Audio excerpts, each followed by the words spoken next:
সম্মানিত ভিউয়ার্স, আসসালামু আলাইকুম। আজ আমি কন্টেন্ট জীবনে যাত্রা শুরু করতে যাচ্ছি।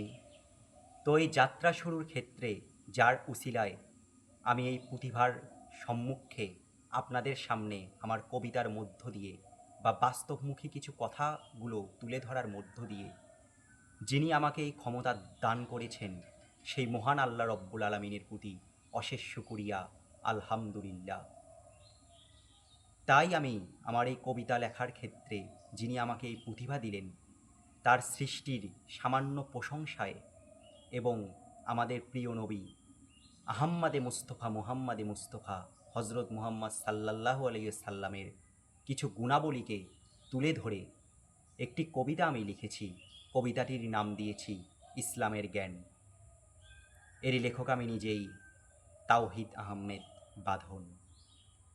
ইসলাম বলে শান্তির কথা, মুসলমানের লেবাস, হৃদয় মাঝে করছে তারা ঈমান আমলের চাষ।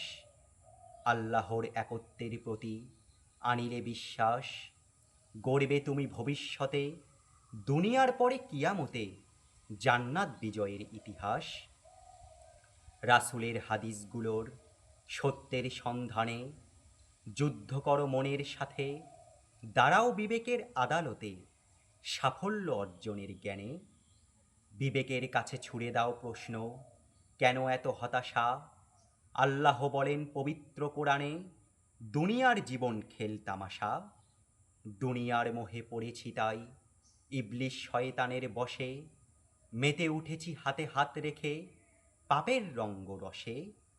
মানুষ মিশে গেছে পাপের সাথে, ইবলিশ বলে ধন্য, বাম মিজানের সংখ্যা বেশি, ডান মিজানের শূন্য।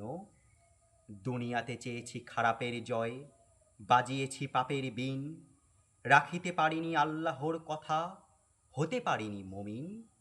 শয়তানের দেখানো লোভের পথে দুনিয়ার সাথে করেছি প্রেম, পেয়েছি নিয়ামত খেয়েছি রিজেক, হতে পারিনি আল্লাহর খাদেম। আল্লাহ তুমি রাসূলকে পাঠিয়েছ দেখাতে তোমার আলোর পথ, আমাদের তুমি দাও হেদায়েত, যেন হতে পারি রাসূল সাল্লাল্লাহু আলাইহি ওয়াসাল্লামের উম্মত।